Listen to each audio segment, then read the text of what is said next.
Hi guys, welcome back to my channel. So in this video I'm going to be showing you guys how to make this dress. I'm making it for a client, so I wanted to show you guys how to do that. So first thing I did here is to cut out the fabric I'm going to be using, and there are 4 pieces of it here.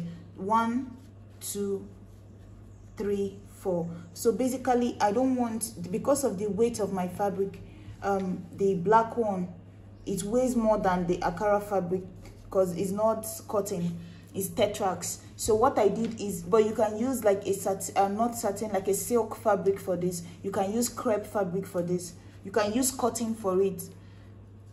But what I did here is just, so what I'm going to do is, I made it in such a way that the white, this one and this one, it will not be the same at the back. You understand? So this, I made it in such a way that I can make the weight, distribute the weight evenly. So this one is one side of, right side of the front, left side of the front, but at the back I'm going to attach this, I'm going to attach the Akara to this, and then I'm going to attach the black to this on this side. So it's basically not Akara to Akara at one side and then black to black on the other side. No, I moved it around. But if you want yours to remain the same at the front and the back, like the whole one side of it, that's both front and back Akara, both front and back the plain color, what you can do is just don't cut your fabric and separate it the way I did. Just fold your Akara into 2, fold the black into 2. But as you can see, what I did here is I cut the Akara, separated it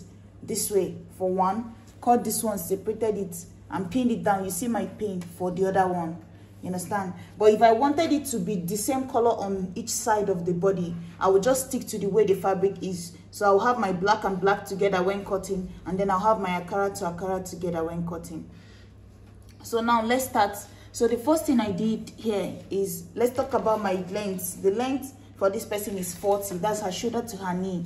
So I added extra 2 inches to it. That's how I got the length. So it's 42 because of my seam allowance for the sewing. And then the width I have here is just so basically it depends on you. You can do your shoulder divided by 2, which her shoulder divided by 2 is going to be 8, because her shoulder is 16, divided by 2 is 8. And then you can add as much as you want. You can do extra 24 inches, 25 inches, 30 inches. It depends on you how much drape you want on this. But remember, because this fabric is Akara, it has starch already, and the black one doesn't drape that easily. If I was using like a silk or a satin, that would be better. So I can do as much as I want and it will just fall over. And guys, you can make this in form of a long dress, you understand? But I'm making this in form of a knee-length dress.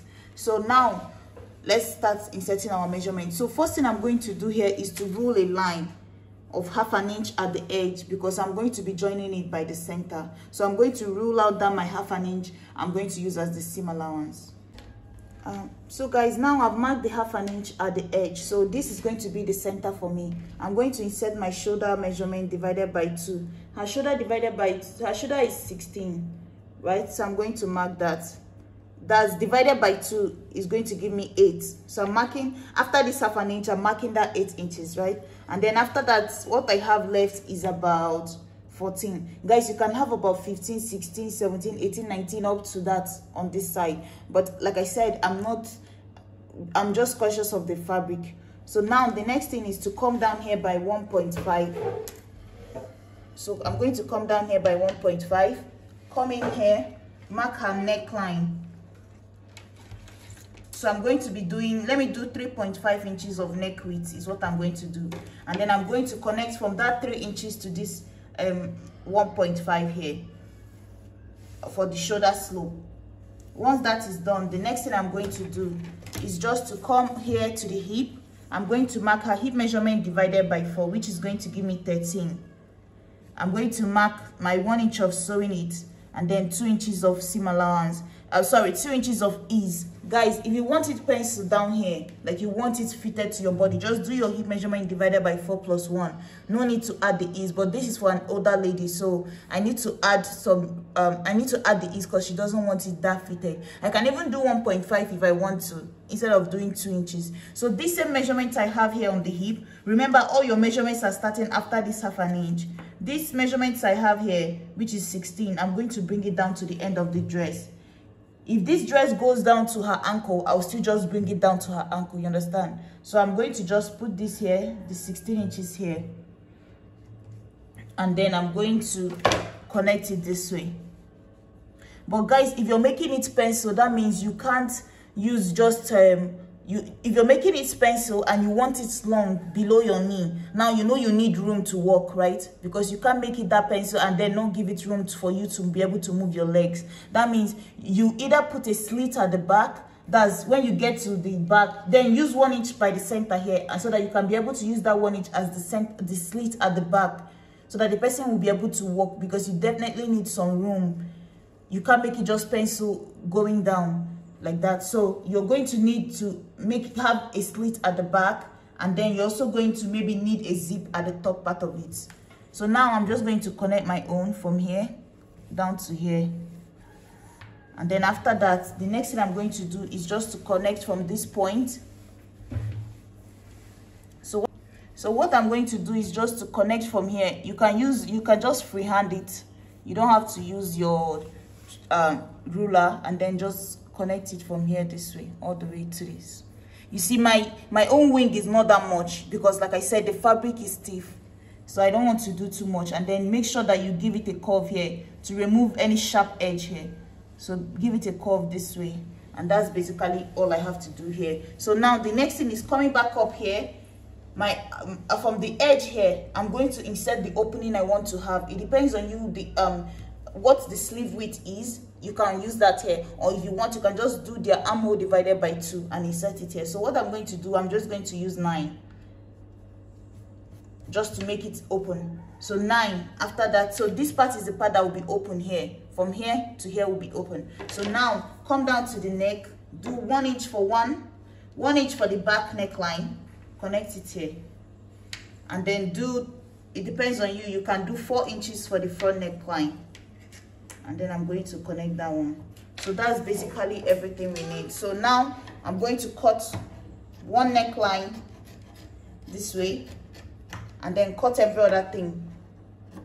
So guys, once you cut out one neckline, you have to cut out the rest of this.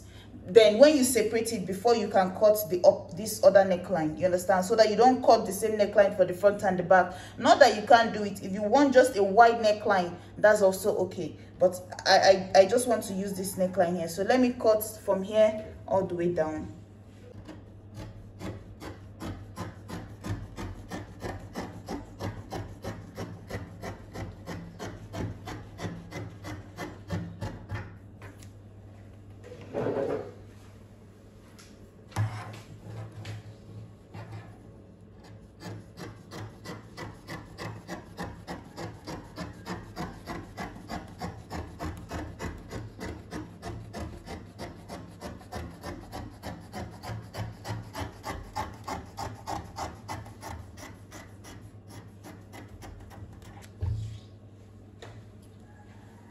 So guys, now this is done. The next thing I want to do is to notch where I want to stop on the sleeve, like where I want the opening of my sleeve to be, because this is where your hand will come out.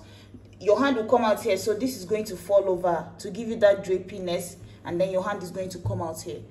So that's what I have now. So I'm going to, if you want, you can even bring it up, right? If you don't want it to fall on your shoulder first before coming down, you can just, after your shoulder measurement divided by 2, which is here, you can make the opening come up to this point, you understand? So now let me separate the two.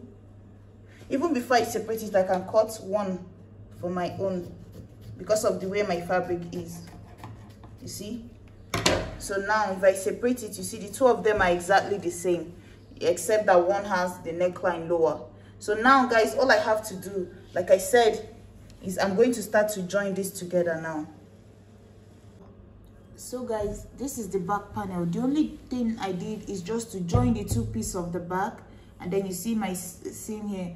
And then what I did is, coming up to the top, I just folded this side away, just folded it open this way. You see the stitch together, I just folded it flat this way, and then sewed one from this side, one from this side. Now it gave me a finishing that looks like I used a facing for it. So you see, So this is basically it for the back, since I'm not using zip.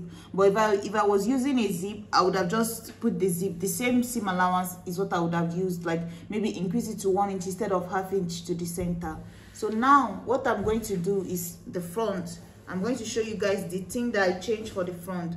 So for the front is the same thing. I joined the 2 pieces together, and then I cut out this rectangular thing to use as just a pocket for this side to give it a design on this side, you understand? So that's all I did on this one. So now the next step, you see what I was saying, because I wanted to distribute the weight of this fabric evenly, instead of making Ankara to be just one side and then the black just one side for both the front and the back, the way I cut it, it made it to be this way. So now the weight on this side is equal to the weight on this side, you understand? Because my fabric, they are both not the same. Let's say I was using satin, maybe I could have done silk. I could have done it like folded it and then use Ankara here and then Ankara for the back, the plain here, the plain for the back, you understand? So now I'm going to join the shoulder together. So where I'm going to join is basically from the tip of the shoulder to that notch that I made. I'm going to leave this part open. From the notch, I'm going to leave it open till the end here, but I'm going to use ½ inch to close up to the end all the way down. ½ inch to close up the end all the way, but coming down here, use 1 inch and close it up to the end. Fold the edge, and then we'll come back and finish up this opening. I'm going to also use bias to run through this neckline. So guys, this is what I did here. So for the opening here, once you conclude and come stitch all the way to this part of the shoulder, you just fold away the rest of the clothes in. You can even use bias to do this part here. So this is it here. This is the neckline. I use bias, put in a button, and then use the piece of the bias to make the loop for the back here, because I'm not going to be using zip. You see, there's about 6 inches opening here, or 5 inches. So that's basically what this looks like. This is the front. Yeah. So thank you guys so much for watching, and I'll see you in my next video. Please like, share, and subscribe. Bye.